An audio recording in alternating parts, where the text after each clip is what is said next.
Guys, using laptop tayo, basic learn, desktop, laptop tips. So, kunwari lang di mo alam yung kantang to. Kunwari lang di mo alam yung nandito Ngayon papanoorin mo.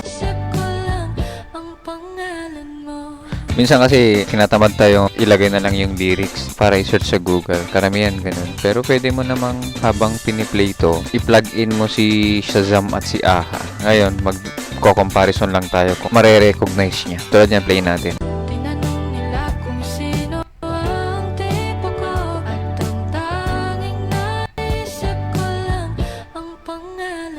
So, na-recognize niya. And punta naman tayo sa AHA.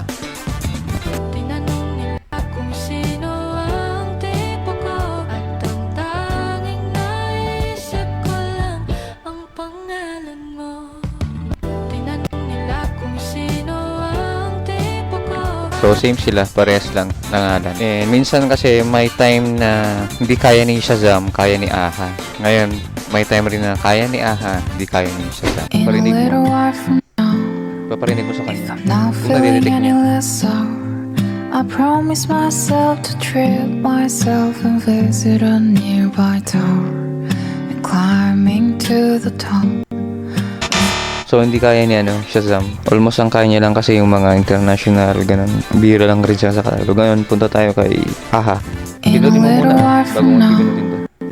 If I'm not feeling any less sour, I promise myself to trip myself to the top. Ayun, niya talaga. So, yun lang. Sa mga mahilig sa music dyan na addict sa TikTok, yung mga trending, minsan kasi iniiba nila dito.